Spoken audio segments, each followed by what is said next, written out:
سے نگراں فرمایا۔ تو ان لوگوں کی دشمنی کی ایک وجہ یہ تھی نہ آنے کی کہ جنہوں نے بادشاہی سے فقیری کو قبول کر لیا، اور دوسری نہ آنے کی وجہ یہ تھی کہ میرے آقا اسلام کی تردید فرماتے تھے یہ خود تمہارے کسی لائق نہیں ہے، کوئی نفع و نقصان کے مالک نہیں ہے۔ تو ان کے دل کو ہچکا پہنچا، یہ ہمارے خباثتوں کو برا بھلا کہتے ہیں، اس لیے مکے کی ساری دائیوں نے آنے سے انکار کر دیا، ساری عورتوں نے آنے سے انکار کر دیا۔ حضرت خدیجہ پریشان تھی، اچانک آپ نے کیا دیکھا کہ آپ کے مکان کے اندر بڑی حسین و جمیل عورتیں ہیں، ایک عورت آپ کے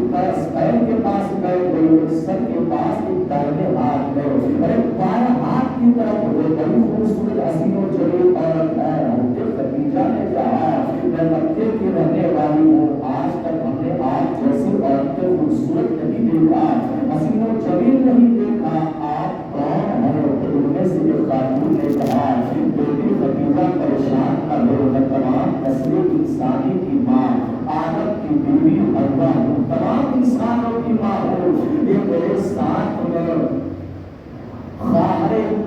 موسیٰ کی بہن ہے، یہ ابراہیم علیہ السلام کی بیوی سارہ ہے، اور یہ عیسیٰ روح اللہ کی ماں مریم ہے، عیسیٰ ہمارے جنت ہے۔ اے خدیجہ پریشان نہ ہو، یہ مبارک بیویاں اس لیے آئی ہے کہ اللہ تجھے ایک بہترین ایسی بیٹی عطا فرمائے گا جس بچی کا نام فاطمہ ہوگا، اور وہ اللہ کے رسول کی پیاری ہوگی۔ اور خاتون نے کہا میرے بیٹی خدیجہ، تیری بیٹی فاطمہ تمام جنتی عورتوں کی سردارہ ہوگی۔ وہ جو ہے خاتون نے یہ ارشاد فرمایا۔ کچھ دیر کے بعد حضرت خدیجہ کے گھر میں ایک بیٹی تولد ہوئی، بڑی حسین و جمیل خوبصورت بیٹی پیدا ہوئی۔ اس بعد خاتون نے غسل دیا اور غسل اول دے کر حضرت خدیجہ کے پاس فاطمہ کو لٹا دیا۔ اس وقت میرے آقا موجود نہ تھے، اللہ کے رسول گھر پر تشریف فرما رہے تھے۔ جب ابھی تک فاطمہ نے آنکھ نہ کھولا تھا،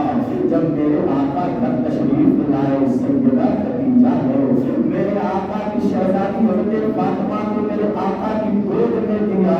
تو حضرت فاطمہ نے آنکھوں کو کھول دیا۔ دنیا میں سب سے پہلے فاطمہ نے جس کا چہرہ دیکھا وہ رسول اللہ کا چہرہ دیکھا،